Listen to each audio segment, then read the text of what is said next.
watching, I'm mesmerized by the eyes. I'm so happy watching, I'm mesmerized by the eyes. I'm so happy watching.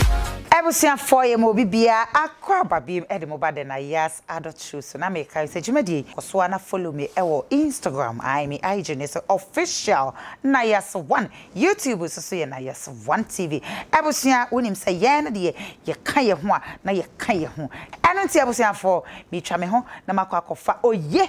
aba oye ni na pamfo wo mo bedia samaye wo mo ba betweke amaye ne no omo ba betrayin latest pie ba be hu latest o ai ti bo modi ya say omo fidie no ada say enyin free ha na me wia ma sign akwakofa doctor me sexy doctor papa doctor papa bi afana ba ya twetwe nkomo ya ba besua health ho nsem na wa wo hwe me wanye bi ai edi abobra wanye bi edi esiesi ofie na me wie kra no na fei e na me did main discussion no e ba be so dancing and sexuality hey na samne wono dancing and sexuality na makwakofa me beautiful ladies no eni o mapa ni aba be twetwe komo me se ene ampaya ebedwa ene no me ba aba be mamu more levels me try me one basi sisia eba easier love you all. So happy watching, I'm mesmerized by the eyes. I'm so happy watching, I'm mesmerized by the eyes. I'm so happy watching, I'm so happy watching, I'm mesmerized by the eyes. I'm so happy watching, I'm mesmerized by the eyes. I'm so happy watching. Ebusia for NSU da foforo a yasan abaniensa aka Dr. Eric Afo ewa ha said ye kwhwe asane ba ye se mo ankasankasa mo hu bibia ye nom de ye ka na ya ka ade se ye ka se yenye ene yensa aka Dr. Eric Afo ewa ha sei said ye kwhwe oye ene ne namfofo no asane tweken no ye kwhwe ye no ye san ababe toaso yensa aka Dr. Eric Afo ewa hase yene no eba bidin komo yene ne be twetwen komo ne ya bisa ne se sex position sex position no ensunsuanso bi ewo mu ana se empo positions na na ye no ene ne wo twaka bi ana se ene ne ni twaka bi a ye ko doctor ho ne yakwa ko bisa Dr. Eric Afo odo de bia na why fresh de bia no why freshman nyame adumo o doctor sene a usitie pa ne sene a ohodwi ene sene a obeye romantic obeye yisusu wo mpempa mi onua ba bia ke no ane sene ma engage na me connect na ma wo sa uni nua ba ho doctor nyina engage ato afom yemfa sa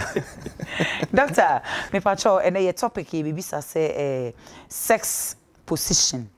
ene sebia styles ahoro a ye ewo empaso no ene ne wo twaka bia na se ene ne ni twaka bia okay meda wase na machia wahwefo ebi a wo hwe yen bia na nyame enhyira wo sex position se dia na wo ka no ewo ho bebre na ebi so adi sunsuan so ye den edeba se dia me kan bebre egumu ahodo bebre te be hwe ba ko mienu bi na ehu se die esi ayede eti na ye ka sex position na me bo modern na ma kire mo wotwi no na metum se ena na abro bi krote bi kwaro timi ati en kre we say ye show no emrewafo ni nyina emrewa ne nkokora no kwa no mani age ho mo jijigugu degwe mu ana se so mo hwe sa say ye ka sex position na sex ne se bia edie na position se bia styles ahoro abe o mpem se bia na mudia ho udie no ho enda ho se bia wudi no oni be mani oba na etina na bia mudi mo ho no na udie ni koso no enda ho entna ho niam se dia mundem kwa mefa so mbe na ahodo no eno na eche ne se bro ni be ka se bia sex position se bia obeda no mo so chia wo ho kakra mame fa wechi mame peja na mame bia yese mame sa ndandan ho na mudi wo mpem kita odie ho no na bro ni be ka se fence sex position okay bia be obi ate baton tie ase twi ni par ma kire mu die ho ndandan ho okay na egumu ahodo bebre na em say dodo na de ye common bebre na enimpo omo ase bi omo nse da anim edi ongini kan se bia we kan se bia ye kan se bia missionary se bia be ma no ada ho ana oba no ada ho na be ma na ede eda no so okay ene die he ye nkyere ene de ye ye common we ye hwana o we ye hwana o eba otirim nko ade dia rekwe esa wo ye aha eno no ye baako ene ye wo ebiso a eno no aboa kraman na eden originate the originator no ye aboa kraman na se mboa eno no mu nim the best tie fan say doggy okay so oba no ekuntunu ho na be man dog o dif bebre bu an oba no kotode esi ho okay na we bu no mu kakra na we pu ne ton ama be man okay opeja ne ton kosoro very well okay bu an be man na eden ejina ho ana so no so ebu nkotodwe na odi ne be man na eden ni so baba ne de ne ton ama be man no be man so ne eden efesi no okay ene ne dog no obi an ko fa so eden oba ne bi so no mo jina ho na ne nsa na eden esiso ne nemu na we peja ne ton eden e de ache be man no so be man so jina ho no na ede eden e de man no ene so ye baako ene ye obibi se fence bia cowgirl ene ye wo no cowgirl na se wo ne reverse one se bia be ma eda ne chief flat na oba no etene so ene no ye ene reverse one se bia be ma no so da flat no na oba na de ne chi ama be ma no adane ne chi e de ama be ma no nti be ma ne da ho na oba ne tene so ba ne chi ne to no eche be ma nanim ene ne reverse cowbell was able cowgirl position no aha nti we no ena bi so say bia de say obe da why dem what be chia on chan fam na so da o side say na o side back na o honum na be ma na da o side say aha na so edwuma na dem ekoso na say bia oba no so ebe da ho opeje na nan mini na dem ahwem say bia bia play na ebetu be ma na dem ehye na ntem ne ye wode obi so atumi eden ede ne tena akonwia so se bia ade yesi hanom yi na wotumi abomoden na wode oba na eden e position ne kama empo wekunwia o couch ana o sofa wo dem utim no bibia ye obi so wono ma oba ne na ba akon esi ha na ba akon si fem we pagya no mu kakra na wa chiama ni nyina no eye positions okay eboa ma endem nkitan wode na eden eye de na obia ne de obia ne de dia wo hwa ekoma wo a eya wo de no ene na eden ofa de bia na ya na me kan say the try say be create we should try and create our own sex positions eno no man ye de eboa yen okay di ye kopi obi de ne kakra na ya fa we ya fo kakra na yanka say create de na de ahyem na abomode an dem okay na ebi wo hono mo na nsunsuanso de nsunsuanso bebre de eba ebi ye ebi enye ebi enye ena ye wo ebi so ho no mo a oba no be ma ne da ho flat na oba no so egul be ma no so enu no se fe mo muta ye oral sex position no nti oba no be ma ne da ho sei no na oba no e de nano no afesi ne no afesi bibia be ma no ne be ma no ikoti no wo no ena oba no so e de ne to no so e de abibia be ma no na e dem e wo no nti obi ye ne yanko wan e den adwuma this kind of sex position in fact aya na ahomka wo mpa cause obi ani abre eye ne de nti oba no enunu no e bo poki na unsa wunya atenka no na wo so ye den wo twe ne de no to obi e fa ne de kama nti me de fa nse bia de enye no the effect na wo no me fa nhyɛ ase wo ho okay imagine say bia oba no ana be ma no e wo infection bi you have no idea undim nti de eba ma na ye ohaw nse se oba no wo infection ana be ma no wo infection na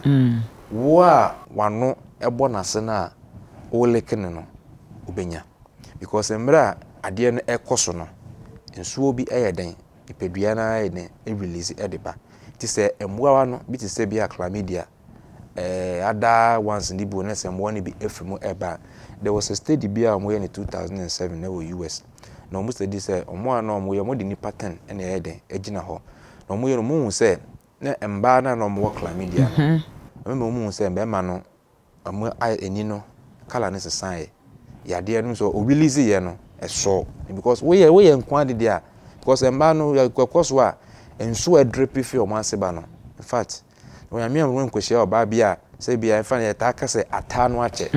for so many months no onye sex ye nti nso agina no ho ache na say bia woni ne ekona wo ye ne sa position na nso e baba na be doso okay nti say mwa ne bia eden ewo mu a ekwa no weni ene nhuma betumi ama eden ama infection oh okay betumi obenya bia te say bia mouth ulcer yes because ebe ye kuro mwa betumi ama ebe ko mu na kofa problem eden okay nti doctor enum kro fani say enum kro bibiri na yenya na no eya na dodo na no eye mouth ulcer yes omo usa uta practice oral sex okay mouth ulcer okay yeah other ones one more enye oral sex say bia obema dinas na no ko ba se na edeba aya normal bacterial infection na ede aba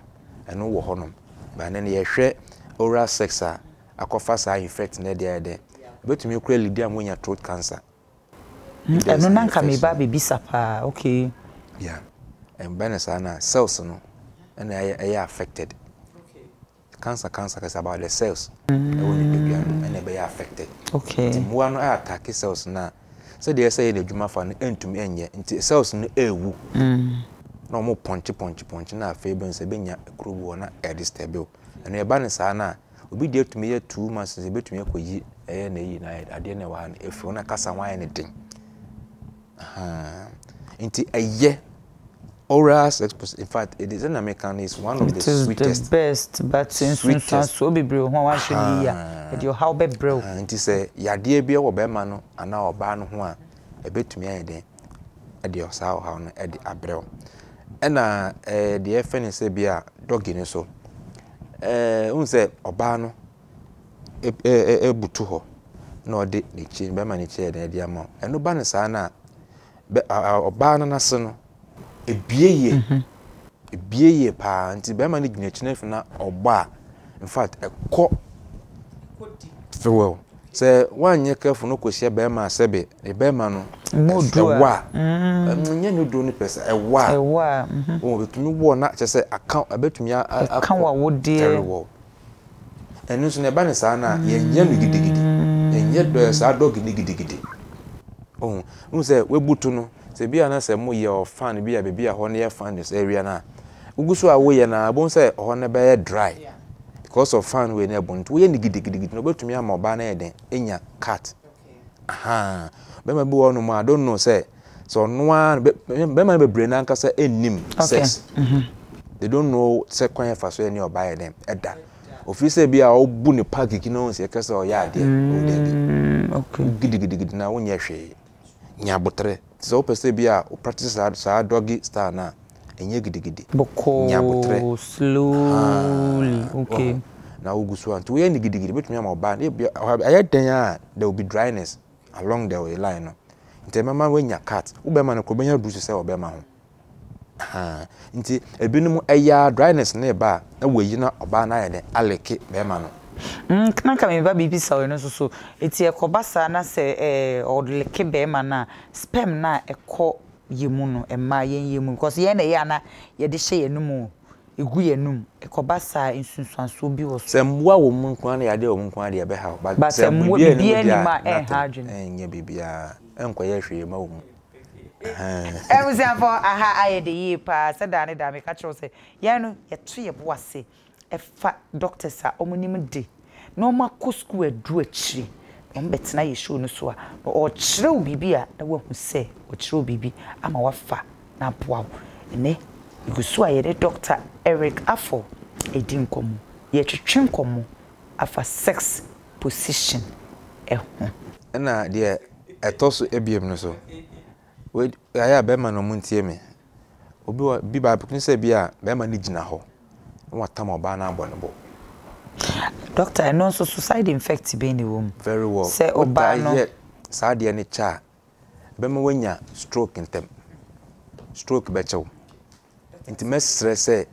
we ye be ma na wutie mpacho me be me ma na omotai fa ema no ebom omobo emboa circulation na omo feel so omo ade ne so wa intino no very well di wo ho mu no sinso aso bi o mo fa na abonebo na send there pan sa na what tie yes I did so we now tie yes I did once one any baby agene na wo so e be gene obetumi ebu ahwe gene ana say we mu wo so okay obetumi ebu ahwe enye the best sex position eno no omo asebe omo ta act weapon no okay eno omo ta yes yes sir okay but those people no omo wonduro omo fa omo num nduro because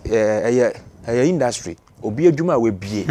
wa fan crofo no and omo ye okay so a lot of things goes into that okay so your bema now persevere practices are there na you're very careful it doesn't help your circulation so we here to make me am why them when you okay nti mema na wo motai efa ma no ebo na standing so with na wo ne wo ba na ja na wo gino no eno no nsunsu aso bebre ewom titiri ewu gina ho ebi ase wo nan ne gine a yes on ebegine okay ebegine be bi a waye bi pen no tie mi a obehu se na o hwe mi obon se dia meka no ebegine yes untumi nye up to 2 minutes okay untumi nye up to 2 minutes obebre ebegine because the more oguso a wo ye no na akoma no sex na ma akoma e adwuma twice than a beat twice okay faster than the normal way wo and we pagya ade ade na we na kasa no in the way no aye adwuma bi amaw wasan so de adwuma fofa den account so you need more energy to be able to what power that when they are net no anti e ba de sa na e ma wuntini no o pese nya adwuma no mo emboa no etoaso kunda ko wo no mo abon se krim na fi stroke aye den acho tenu so ye one kind of one type of sex position na emboa especially young man. Okay.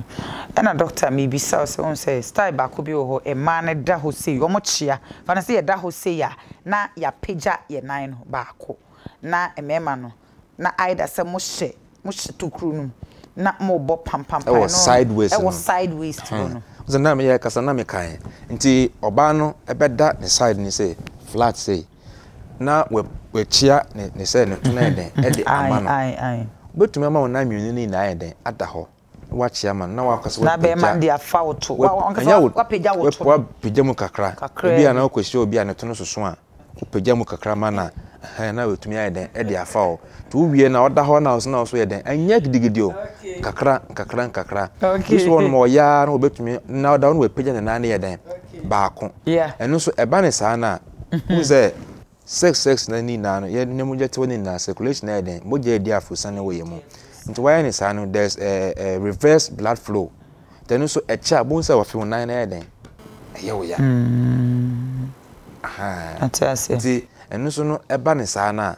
o say ota o ye oba na wo ye sa sex position na o wi a men sorry at once na say oda ho kakra men sorry at once o wi na oda won na ni to na o dey after sex na to dey da ho kakra and sex ankasa no it's not advisable so we sex na wa sorry putupuru okay emwa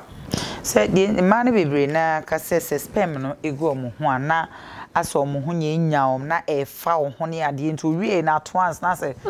so mema no so bebre na egu omo ho a aso omo ade no but na so omo nya nyaom at once na wo sore ya na je say yes o pentam kra sore ya o tie mi a na wo hwe mi a wo hu when you ready say obey sex don't venture okay because a lot goes into sex and a lot comes out of sex okay what you say ade na free me hu na eba what you say very well when they admit nti ade na free me hu na eba no na ekwo oba no so de ompa ade na say hu and is the best be obeshe condom okay what you say na engu hu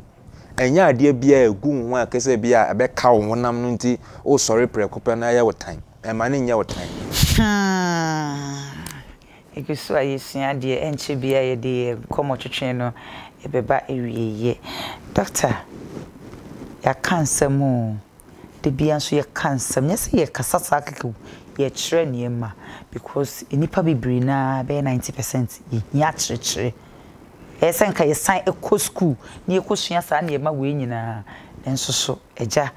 eno ntina yankopon ayi mu doctors amaye nse mo me kire ye nti eguso a ye kire no sebe na so o fa bi e de tuti ade bobra ade bi kire ukunu bi a sebe e bi a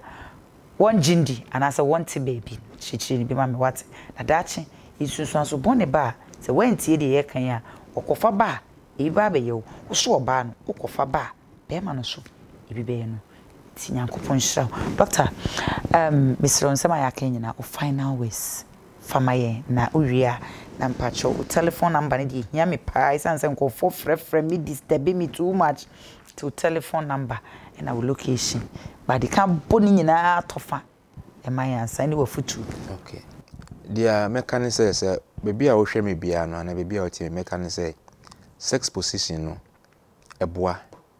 eye ema agro no ekoso ema ede a ewo agro no mu no ewie peye esipi esita enti se wunnimu a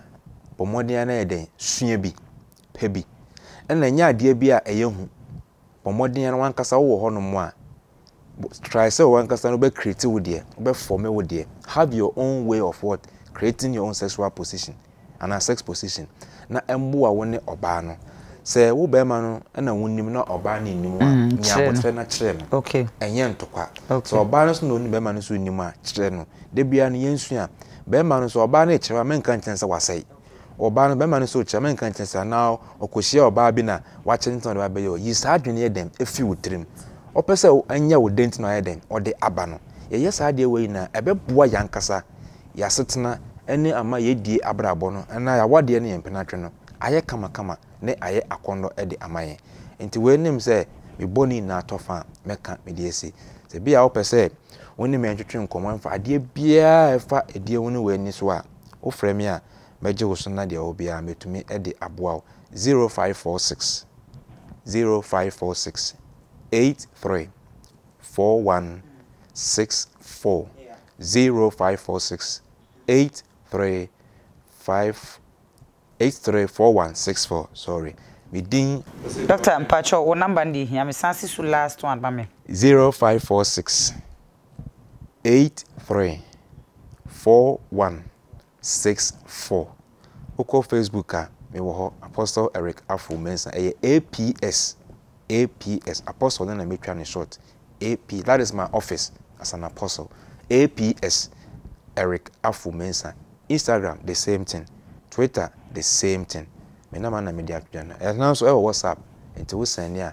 meje so e bia opese unhia me one on one na woni me antwetwe nkomo a me wo tema committee 18 junction tema committee 18 junction ofra meje so ma more direction na de wo bia no oba yaka mesremu I don't do practicals I do only theory sentia me kasa no last obi freye also doctor said ya wo cha dey all the practicals can one ka babu mesrew I don't do practicals no lipa ba kopere ya reserve ama no